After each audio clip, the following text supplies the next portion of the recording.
हैं। कल के वीडियो में आपने देखा फ्रांस की क्रांति का प्रारंभ कैसे हुआ, उसके क्या मुख्य कारण थे, यह क्रांति कैसे कारण हुई।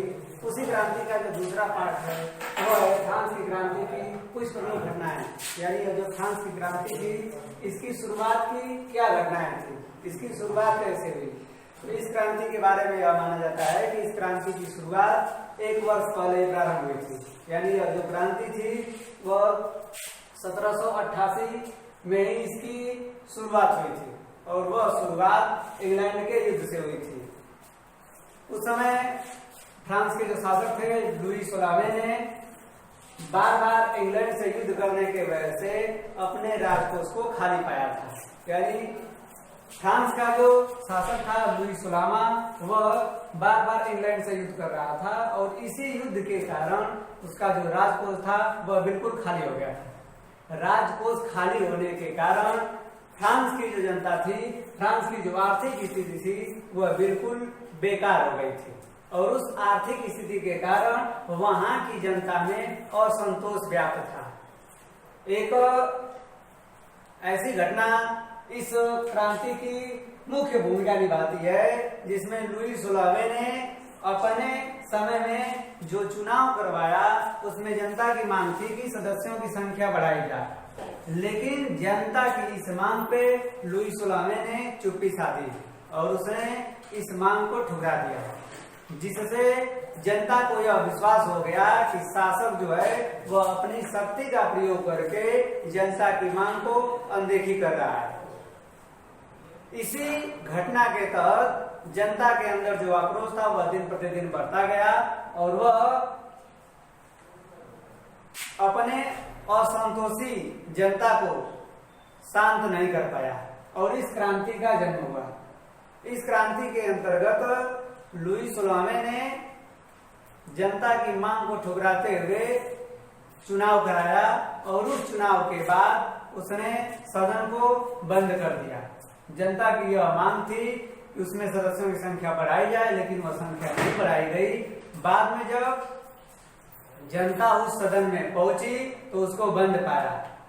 बाद में यह बताया गया कि उस सदन की साफ सफाई की जा रही है और जब तक वह पूर्ण नहीं होगी तब तक सदन नहीं खुल सकता।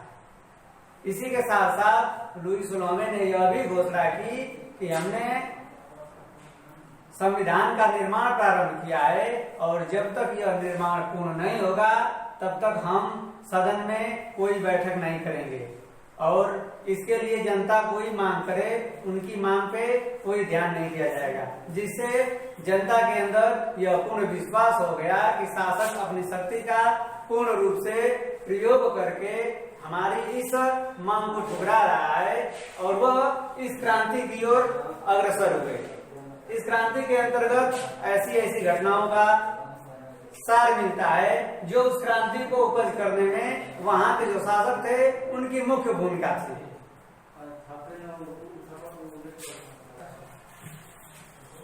इस क्रांति के तहत 14 जुलाई को एक विशेष परिवर्तन किया गया जिसको राष्ट्रीय महासभा के कार्य के नाम से जाना जाता है, जिसके कुछ टॉपिक निम्नलिखित हैं। जैसे 14 अगस्त 1789 को सामंतों तथा पादरियों के जो विशेषाधिकार थे वह समाप्त कर दिए गए, अर्थात जो शासक के सामंत होते थे, कर्मचारी होते थे, जो पादरी होते थे उनको कर लेने का अधिकार था, अपनी इच्छा अनुसार शासन करने का अधिकार था, वह अधिकार समाप्त कर दिया गया और उसके बाद वह सामान्य नागरिकों के कैटेगरी में आ गए। इसके बाद उसी के अंतर्गत 27 अगस्त 1789 ईस्वी को मानव तथा नागरिकों को एक विशेष अधिकार दिया गया, जिसके तहत यह निश्चित हुआ कि हर मनुष्य का समान अधिकार है और वह स्वतंत्र रूप से रह सकते हैं। इसके बाद राष्ट्रीय सभा द्वारा संपत्ति जब्त करना है। इसके अंतर्गत जो लोग फ्रांस को छोड़ करके विदेश चले गए हैं, फ्रांस में नहीं रहते हैं,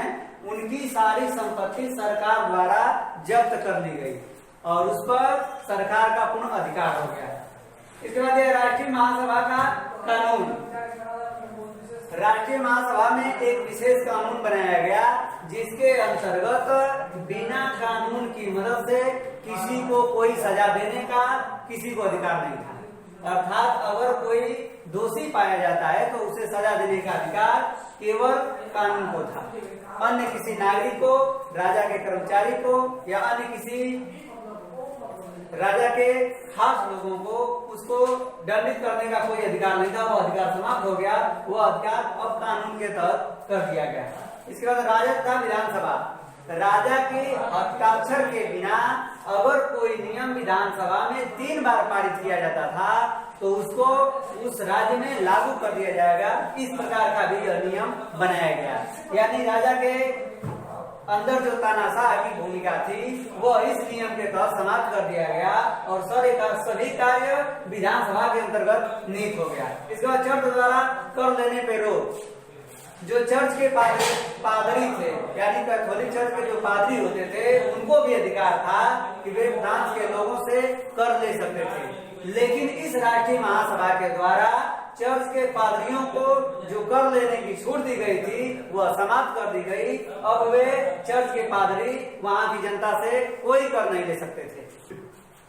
इसके बाद अगला टॉपिक है 6 फरवरी 1790 ईस्वी को मठों को बंद कर दिया गया और जो मठाधीश थे उनको वहां से हटा दिया गया।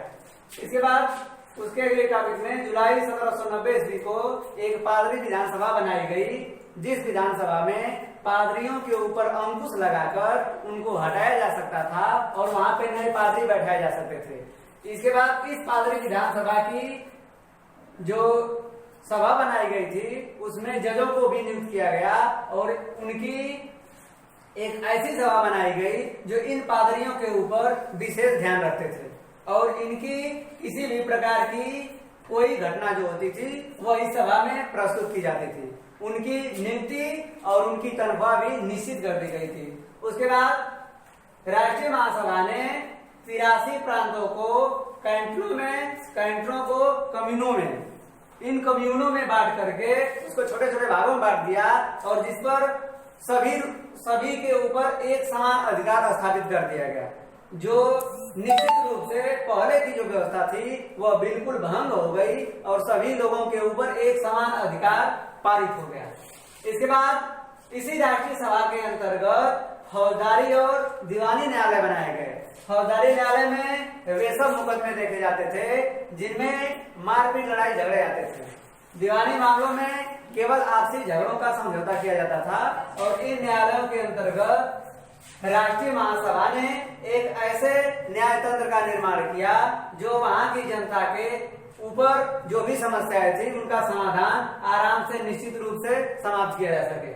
इसके बाद 30 सितंबर 1791 को इसी राष्ट्रीय महासभा ने एक संविधान का निर्माण किया और स्वयं की सभा को भंग करके पूर्ण रूप से पूरे फ्रांस की कार्यविधि को इस संविधान के अंतर्गत निश्चित कर दिया गया और वहां से वह जो राजतंत्र था वह समाप्त हो गया और लोकतंत्र का निर्माण हो गया।